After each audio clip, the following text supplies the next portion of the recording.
Milo Zhou and I were childhood sweethearts, growing up together side by side. His girlfriend hated that fact about us. They constantly fought because of me, going through an endless cycle of breaking up and getting back together, her running away and him chasing after her. It wasn't until a party one day that his girlfriend called me out in front of everyone. "Arya-chan, how about I set you up with a boyfriend?"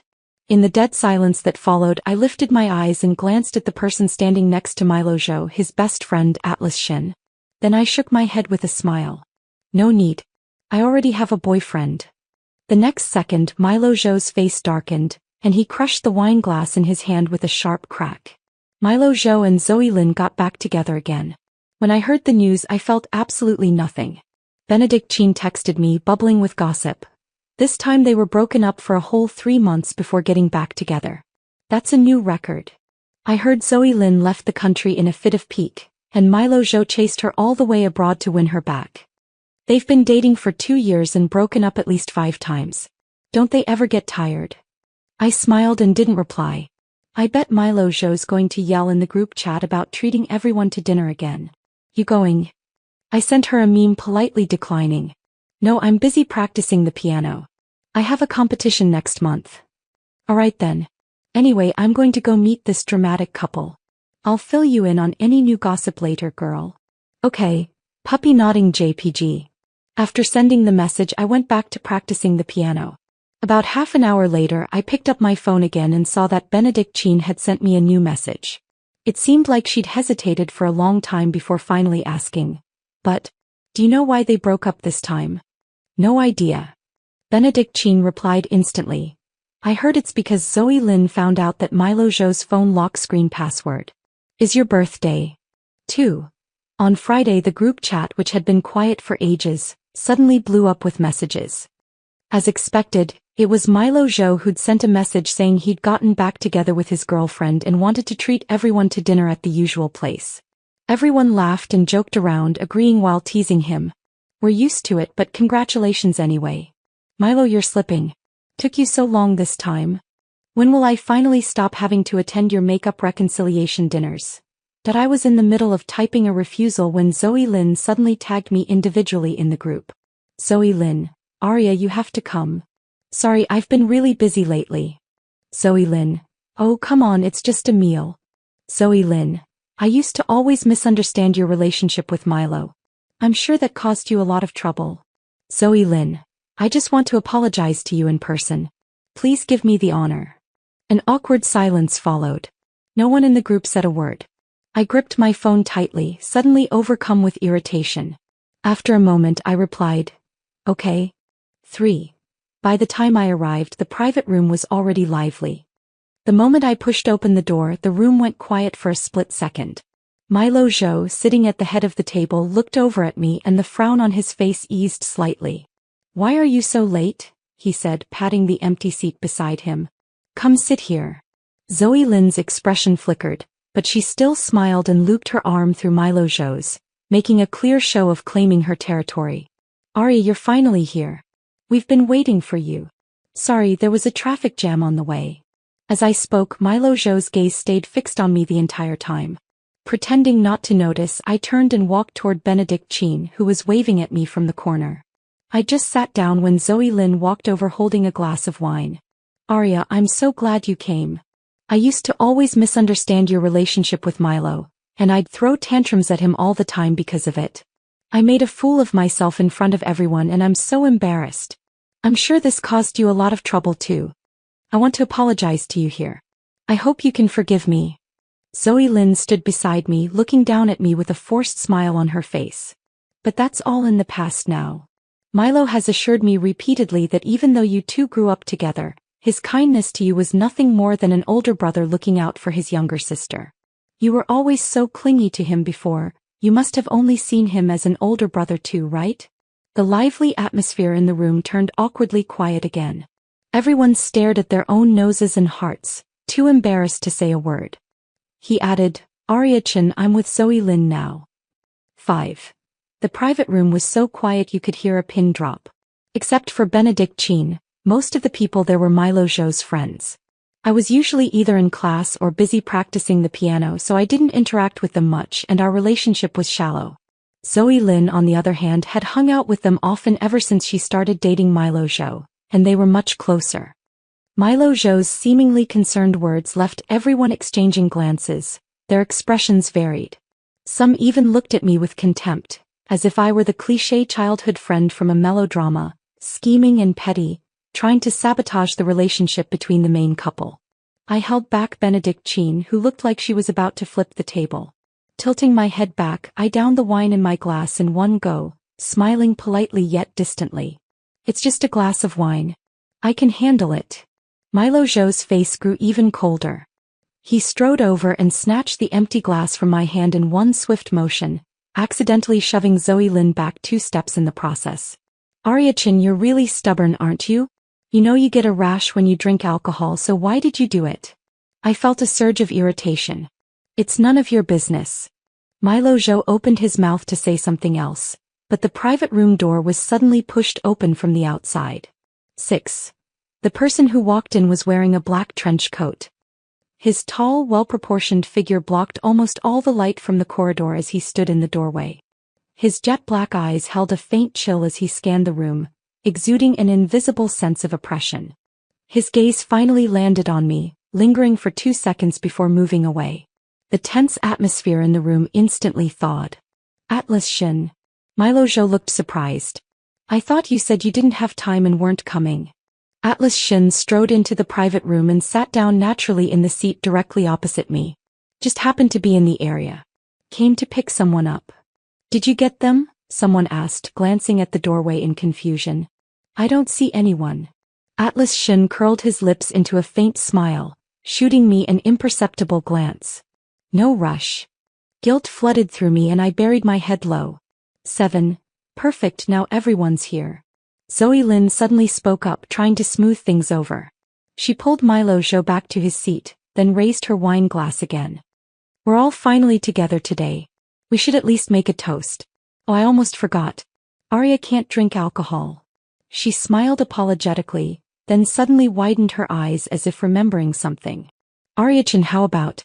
I set you up with a boyfriend? Once you have a boyfriend, he can drink for you. That way, you won't have to keep relying on my Milo to worry about you. She stared at me intently, her eyes brimming with undisguised resentment. Everyone could hear the sarcasm in her words. In the silence that followed, I lifted my eyes and looked at Atlas Shin, who was leaning lazily back in his chair beside Milo Zhou. No need, I declined with a smile. I already have a boyfriend. As soon as the words left my mouth, there was a sharp cracking sound. Milo Zhou's face turned dark, veins popping on the back of his hand as he crushed the wine glass in his palm. Sharp shards of glass pierced his skin, and his palm was instantly covered in blood. Arya-chan, Milo Zhou ground out through gritted teeth. What did you say? 8. Zoe Lynn let out a scream and quickly told the waiter to bring a first aid kit. But Milo Zhou didn't seem to feel any pain at all. His eyes were fixed on me, unblinking. Say that again. I repeated each word slowly and clearly. I said, I already have a boyfriend. How is that possible? Someone scoffed. Yeah, who doesn't know you've had a secret crush on Milo Zhou all these years? Arya-chan, Zoe was just trying to be nice. You don't have to make up a non-existent boyfriend just to turn her down. Or wait, did you say that? To make Milo Zhou jealous. Everyone looked like they'd just had an epiphany. Milo Zhou's dark expression softened a little. He let out a long sigh, his tone sounding a little reproachful. Arya, don't say things you don't mean out of anger. I was so annoyed I wanted to roll my eyes. Believe me or not, but by drinking this glass of wine today, I'm putting all the misunderstandings behind us. From now on, I don't want to hear any more rumors about you two breaking up because of me. If you still want to be friends, don't drag me into your love games against my will ever again. With that, I grabbed my bag and headed for the door. Just as I reached it, something occurred to me and I paused, turning back. Atlas Shin, could you give me a ride home? As soon as the words left my mouth, gasps erupted around the private room, and everyone stared at me in disbelief. Milo Zhou whipped his head around. Arya-chan, who are you calling? The man sitting beside him smiled faintly, slowly standing up and walking toward me. It's no trouble. Milo Zhou tried to chase after me, but Zoe Lynn held him back.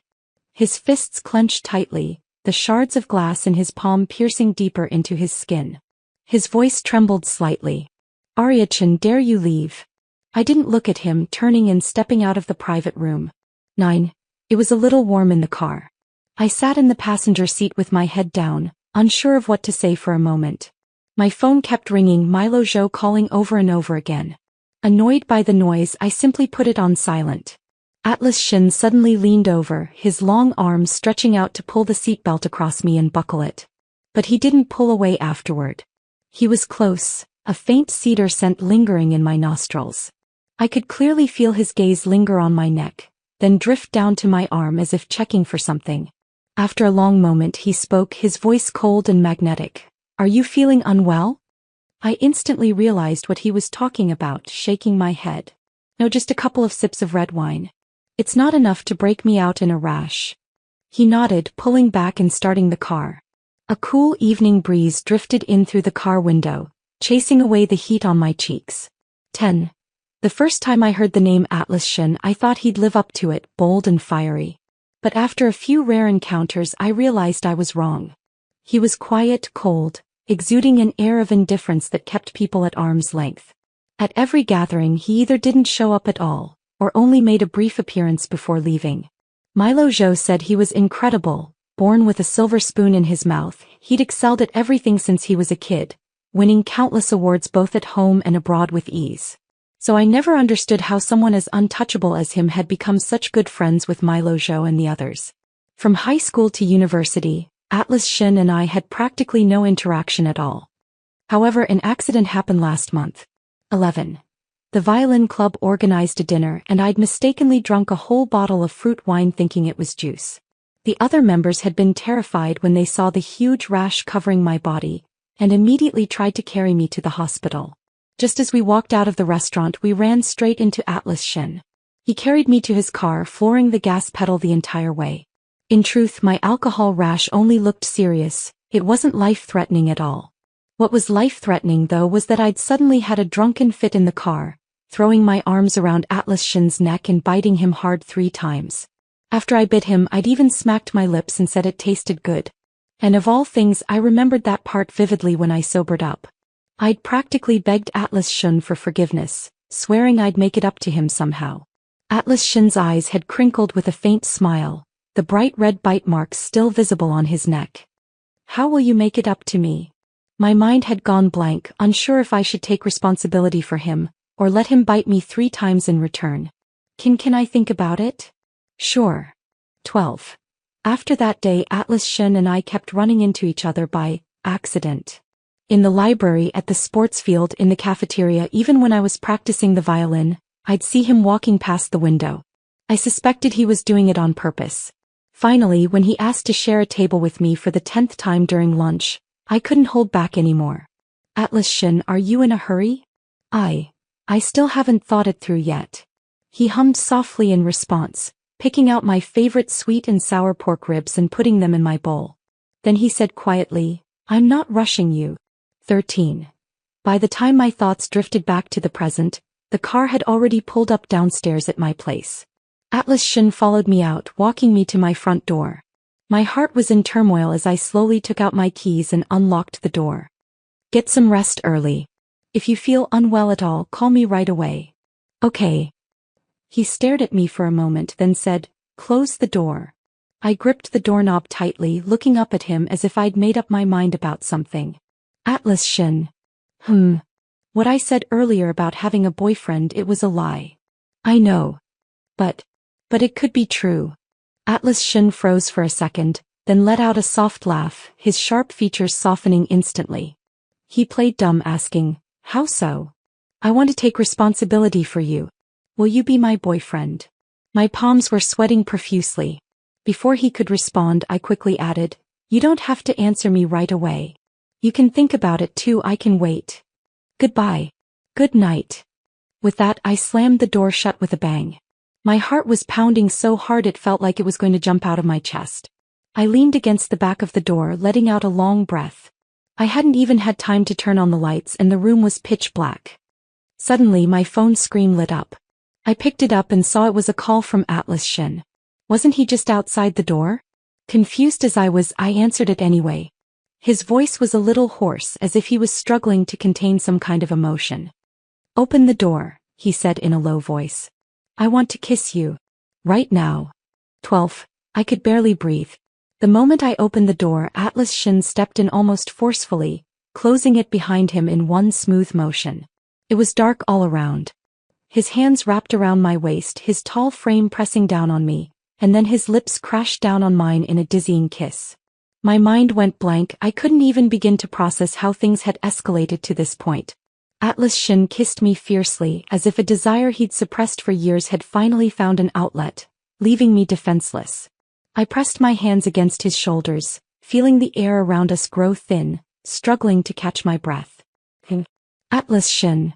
I was really going to suffocate, but he suddenly cupped the back of my head, biting my lower lip hard. I let out a small whimper of pain, and only then did he pull away. Our lips parted, but his arms still circled my waist, holding me tightly in his embrace. Atlas Shin didn't seem to be faring much better either. In the silent darkness, our foreheads touched as we gasped for air, our breaths tangling together. We stayed like that for a long moment, regaining our composure. I could feel Atlas Shin's gaze wandering over my face repeatedly, then he raised his hand, the warm pad of his thumb brushing gently over my lower lip, caressing the spot he'd just bitten. "Does it hurt?" It did a little. But I still shook my head. "I'm fine." The atmosphere was delicate, charged with unspoken emotion. "Atlas Shin, is this moving too fast?" He fell silent for a moment, then hummed softly, "A little." Then, I'd expected him to take the hint immediately, to let me go, to say goodbye, to go home and reflect on our actions today, and to take things slow from now on, step by step like normal couples do. But Atlas Shin only pulled me a little closer, asking in a low voice, "Are you rested?" "Huh." He lowered his head, leaning in close, the pleasant cold cedar scent wrapping around me, his voice hoarse with lingering desire. "I want to keep going." With that, his lips crashed down on mine again. Well, he was kind enough to warn me first. 13. But this time he kissed me tenderly. Soft, light kisses fell on my cheeks and the corner of my lips, one after another. Gone was the aggression from before, replaced only by careful, gentle fondness. One hand wrapped around my waist, the other cupped my face, his soft pecks gradually deepening into a passionate tangle of lips and tongues. My heart raced wildly. I closed my eyes instinctively, my limbs growing weak and limp of their own accord. I clung tightly to his shoulders, letting the unfamiliar rush of emotions slowly cloud my senses. My phone screen lit up and dimmed and lit up again. Milo Zhou's calls and messages kept coming non-stop. Atlas Shin hooked his tongue with mine, biting it lightly, then suddenly lifted me up in his arms, walking toward the living room sofa beneath the moonlight. In the middle of this endless kiss, I suddenly realized that in some ways Atlas Shin did live up to his name. Far more fiery than I'd ever imagined. It was as if he never tired. Thankfully it didn't repel me. Atlas Shin sank into the sofa with his tall frame, one hand supporting my lower back as he let me straddle his legs. My lips were starting to tingle, and the buckle of Atlas Shin's belt was digging painfully into my thighs. I pressed my hands against his shoulders, pulling myself a little away from him during a brief break for air. "Atlas Shin, that's enough." Atlas Shin froze, seemingly finally realizing he'd really gone too far. "I'm sorry." His voice was hoarse. I couldn't control myself. When I didn't say anything, Atlas Shin seemed to panic, tightening his arms around me. In the dark, I couldn't see his expression, but I could feel the unease and pleading in his tone. "Don't hate me." I was surprised. I'd never imagined that someone as perfect and untouchable as Atlas Shin could have such a humble side. "I don't hate you." My cheeks burned with heat. "I'm just a little tired." Atlas Shin seemed to smile. He rested his forehead gently against my neck, his breath brushing lightly over my collarbone as he spoke. "What are you planning to do tomorrow?" I thought for a moment. "Practice the piano in the morning, write my thesis in the afternoon. Then, can we meet?" "Sure." "Can we eat together?" "Lunch." "All 3 meals." I smiled. "Okay." 14. The next day I just arrived outside the practice room when I saw Milo Zhou sitting at the door. He was still wearing the same clothes as yesterday, looking haggard, dark circles under his eyes so heavy it was clear he hadn't slept a wink all night. When he saw me, he jumped to his feet at once. Arya-chan, I called you all night. Why didn't you answer? I stepped sideways, dodging his outstretched hand. Sorry, I didn't check my phone last night. Milo Zhou's eyes were bloodshot, his gaze intense as if it would split me open. Didn't check your phone? Then what were you doing? Why did you let Atlas Shin drive you home last night? Are you that close to him? And when did you move houses? Why did your neighbor say you'd already moved when I went to your old place to find you? I grew annoyed at his barrage of questions. What does any of this have to do with you? What does it have to do with me? Milo Zhou let out a cold laugh. Arya-chan, you did all this just to make me jealous, didn't you? I stared at him in bewilderment. Have you lost your mind? Arya-chan, after all these years, who knows you better than I do? Milo Zhou looked utterly confident, as if he'd already won. I know Zoe embarrassed you in public yesterday and it made you furious. I apologize on her behalf. From now on, I'll never let her show her face in front of you again. He looked weary, letting out a helpless sigh. But you have to promise me you'll stay far away from Atlas Shun from now on. And don't ignore my calls anymore and stop using other men to make me jealous. 15. I finally understood why people laugh when they're utterly lost for words. Milo Zhou, what exactly do you take me for? A neighbor? Friend? Or that little tail who used to follow you around everywhere like a lost puppy? I stared at him coldly. What right do you have to meddle in my life? Arya-chan, we grew up together. Haven't I always looked out for you all these years? Yes, we grew up together, but that's all it ever was, isn't it? I stepped back, putting distance between us. Milo Zhou, admit it. We've both changed. You made your choices and I have my own life to live. From now on, please stop being indecisive and don't meddle in my life ever again. Milo Zhou's hands clenched tightly. The palm cut by glass was only wrapped in a few layers of gauze, and fresh blood was seeping through it now. No. His gaze was obsessive. We haven't changed. I let out a soft sigh, not wanting to keep arguing with him.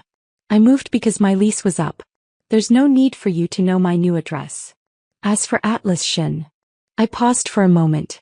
I have no reason at all to stay away from him. Because he's my boyfriend. Milo Zhou's body jolted violently. What did you say? What did you say? Two voices rang out at the same time. Benedict Chin appeared out of nowhere, hooking her arm through mine. You little sneak, Arya-chan. You've been dating someone and kept it a secret from me. I smiled sheepishly, pulling Benedict Chin toward the practice room. I'll explain everything to you later. But Milo Zhou suddenly grabbed my wrist, his grip so tight it felt like he'd crush my bones. Let go. That hurts. Milo Zhou acted as if he hadn't heard me. His eyes were red, a mix of shock and repressed anger in his gaze. Arya-chan, are you serious? Before I could speak, Benedict Chin swatted Milo Zhou's hand away forcefully. She pulled me to the side, speaking to Milo Zhou without an ounce of politeness. Enough is enough, young Master Zhou. You already have a girlfriend, so why are you still clinging to Arya? You walked out without a word yesterday and vanished all night. Your girlfriend cried half the night at the dinner table. Everyone was trying to comfort her and it was useless. If you don't go apologize to her, you better watch out for another breakup with Zoe Lin. With that, Benedict Chin rolled her eyes, pulling me into the practice room without a backward glance. 16. I told Benedict Chin the whole story from start to finish. After listening, she let out a long breath of relief first. Thank God. You've been single for so long, I really thought you just couldn't let go of that scumbag Milo Zhou. I shook my head, smiling with relief. I let go a long time ago. Benedict Chin added, no wonder you suddenly asked Atlas Shin to drive you home last night. You scared everyone half to death. Was it really that dramatic? I asked in confusion. We're all friends after all, it's not weird for him to give me a ride, right? It wouldn't be weird if it was anyone else, but that's Atlas Shin we're talking about. Sure, everyone in our circle has a good family background, but compared to Atlas Shin, ours is just a drop in the bucket. Benedict Chin clicked her tongue. According to novel tropes, with his status, we should all call him the crown prince of the Beijing elite circle. I could never figure out why someone as untouchable as him would lower himself to hang out with our little group.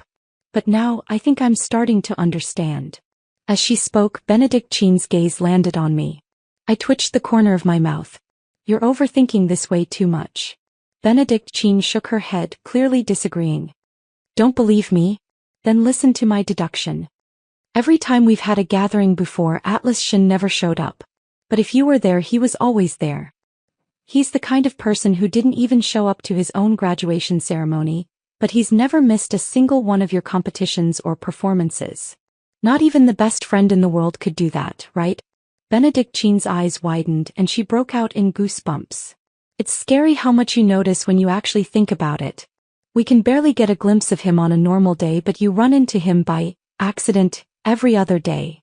And those anonymous gifts you get for your birthday every year. Last year it was a 7-figure jewelry set. The year before that a custom-made violin with your name carved on it.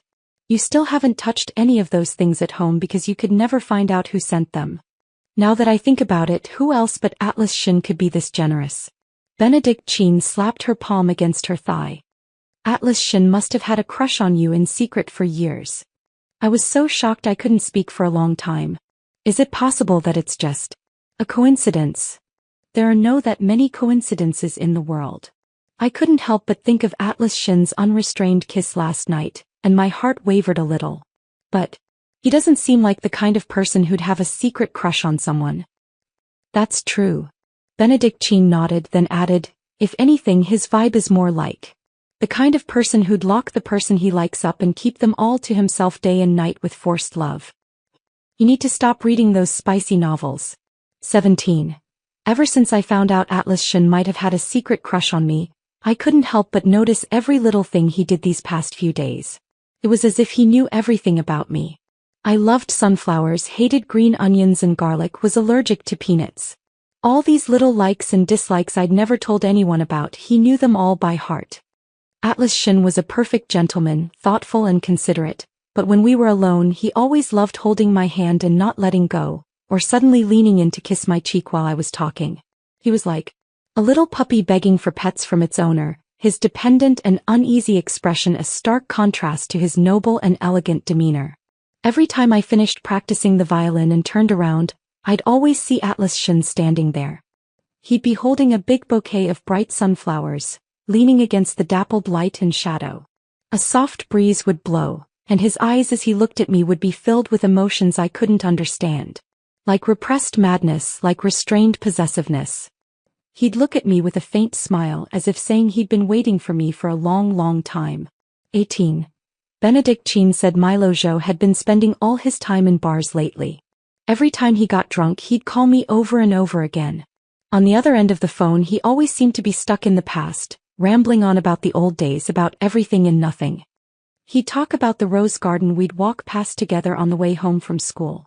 About the canned cat food we'd buy for the stray kitten at the school gate with our pocket money. About how after the violin teacher made me cry, he'd snuck chili powder into the teacher's thermos to stand up for me. I'd listen to him talk, my eyes growing heavy with sleep. Atlas Shin would pick me up and hold me in his arms, patting my back gently with one hand while taking the phone from me with the other. She's asleep. I'll talk to you instead. Milo Zhou would hang up the phone immediately. Then he'd start sending me messages relentlessly. Asking me why I was with Atlas Shin, saying I didn't know him at all, begging me to break up with him.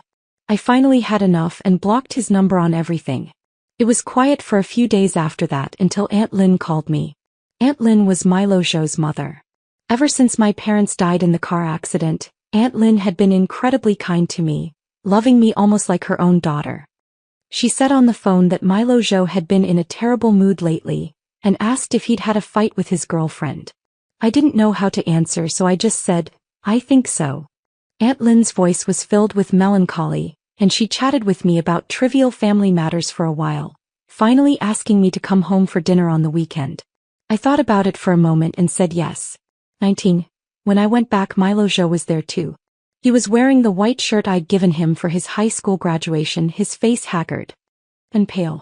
The moment he opened the door and saw me, a flash of light and hope flickered in his eyes.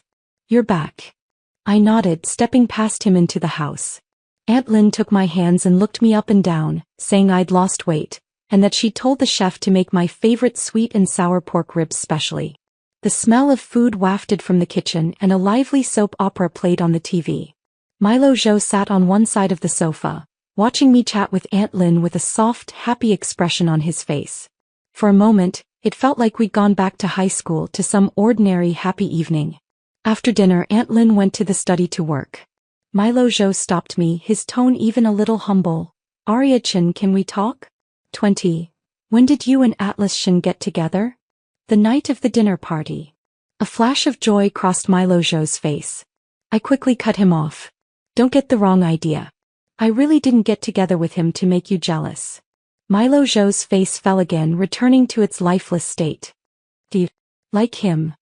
I thought of the way Atlas-chan had hugged me and nuzzled me like a puppy, refusing to let go when I left the house that morning, and a small smile tugged at my lips unconsciously. Yes. Milo Zhou fell silent for a moment, then suddenly let out a bitter, self-deprecating laugh. Do you even know him? Milo Zhou. I stared at him calmly. I knew you and we still didn't end up together, did we?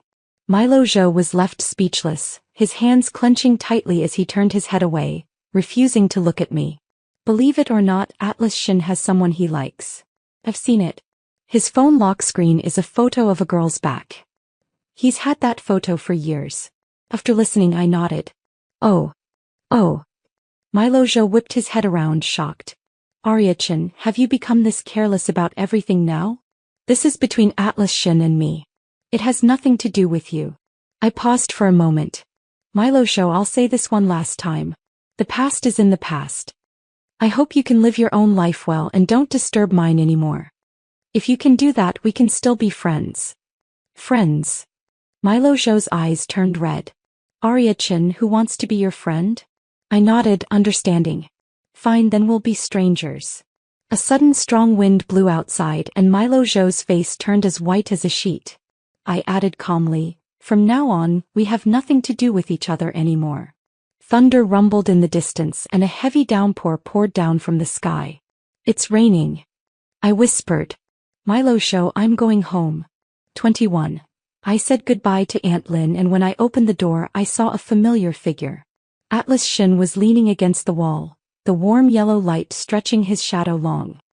He turned his head at the sound and when he saw me the cold tension in his eyes softened instantly. What are you doing here? I ran over to him, taking his hand in mine. It was a little cold. Atlas-chan's gaze lingered on our intertwined hands, a faint smile tugging at the corner of his mouth. It's raining. He laced his fingers through mine tightly. I came to take you home. Atlas-chan's car was parked outside the villa. He held the umbrella over me, shielding me in his arms, keeping a single drop of rain from touching me. As he opened the car door, Milo Zhou suddenly chased after us. Arya-chan, don't go. The rain soaked his hair and shirt, making him look utterly miserable and pathetic. Milo Zhou hunched over, his face twisted with pain and anxiety. I regret it. He stared at me unblinking. Arya-chan, I regret it. Can you not leave? Milo Zhou stepped closer, pulling a folded envelope out of his pocket. A love letter. This is the love letter you wrote me. You liked me once, didn't you? He held the envelope out to me, his eyes filled with desperate hope as if he'd clung to a lifeline. Arya-chan, we promised to be by each other's side forever. Did you forget? 22. I'd written that love letter at the start of my 3rd year of high school, planning to hand it to Milo Zhou in person after the college entrance exam. But after the exam, Milo Zhou told me he was already with Zoe Lin. I'd tucked that letter away along with my teenage crush at the very bottom of my drawer. It had been so long now I'd all but forgotten it existed. I never thought Milo Zhou would dig it up again. The paper had yellowed with age and now it was soaked through with rain, threatening to fall apart at any moment.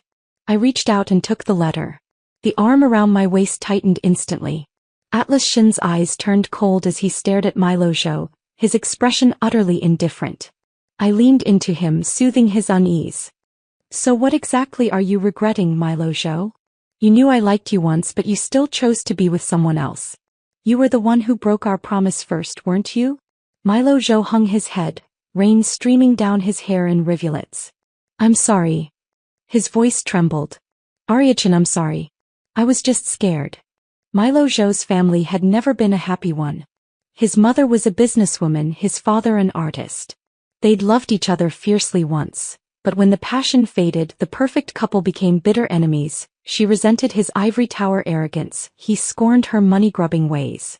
After countless screaming fights, Milo Zhou's father had stormed out of the country in a fit of rage, never to return. So he was scared. Scared that no matter how beautiful young love was, it would eventually burn to ashes in the fires of life. Milo Zhou had thought it would be safer to stay friends. At least as a friend, Arya Chen would never leave him. But now he finally realized how terribly wrong he'd been. "I'm sorry." Milo Zhou choked out the words, tears mixing with rain on his face.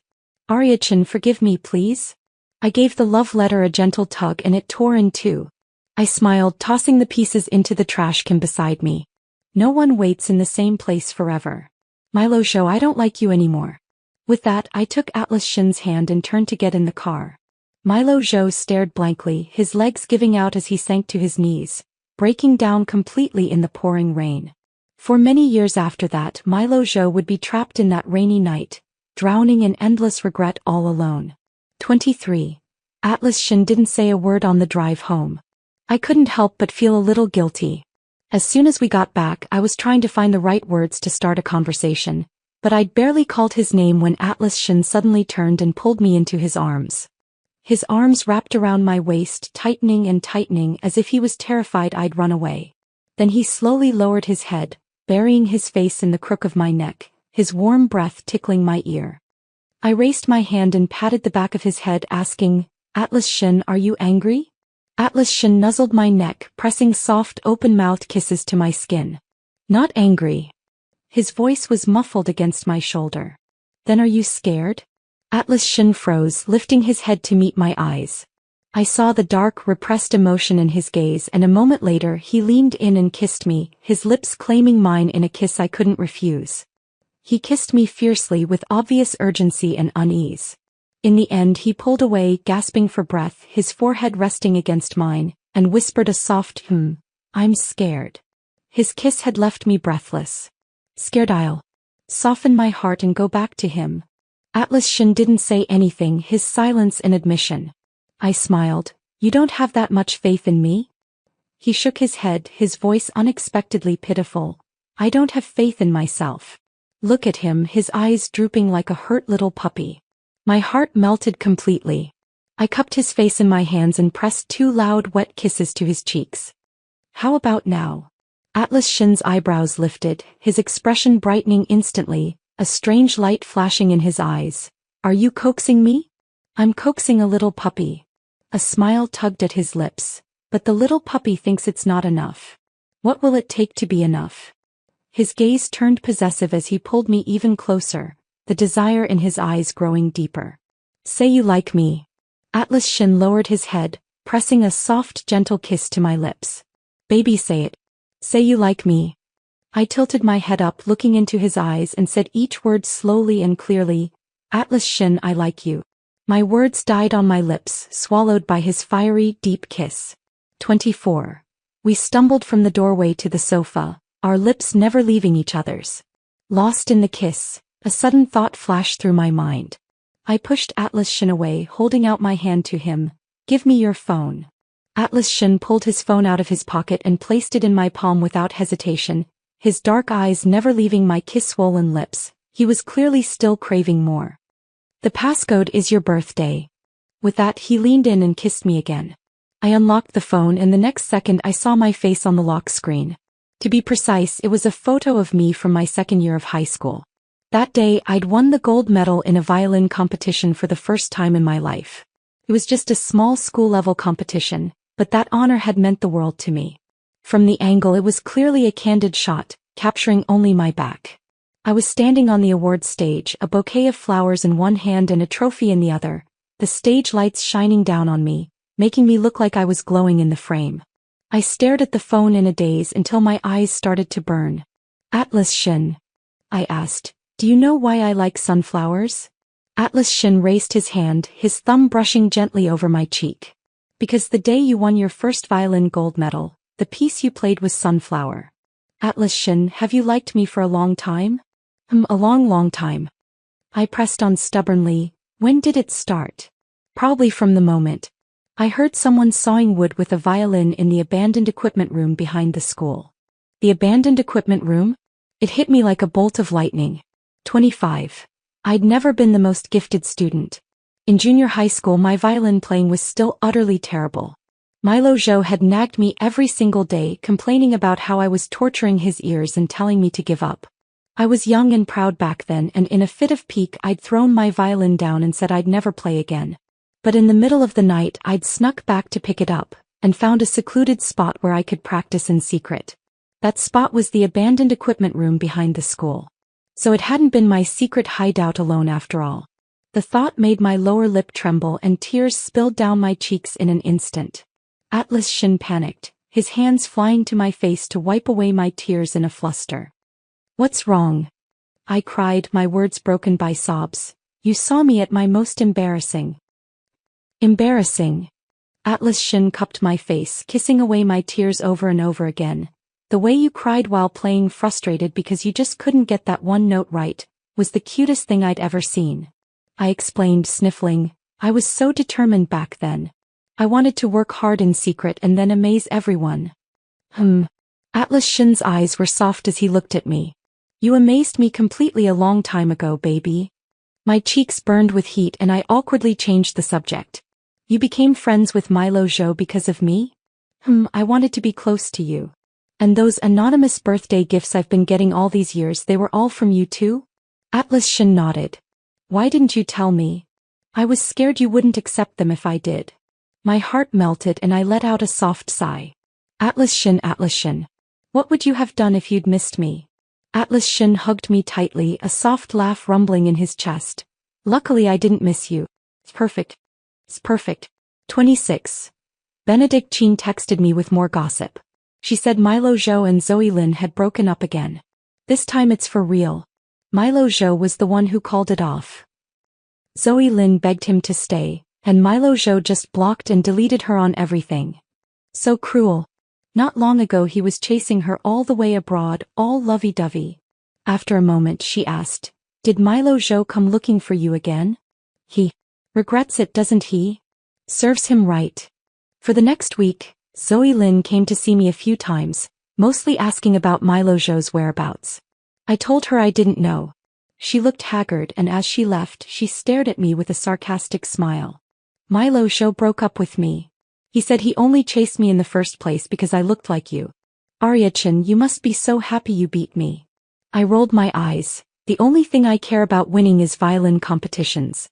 As for you, you're not even worth my attention." I complained about this to Atlas Shin, and after listening he just smiled and said, "Don't worry. She'll never bother you again."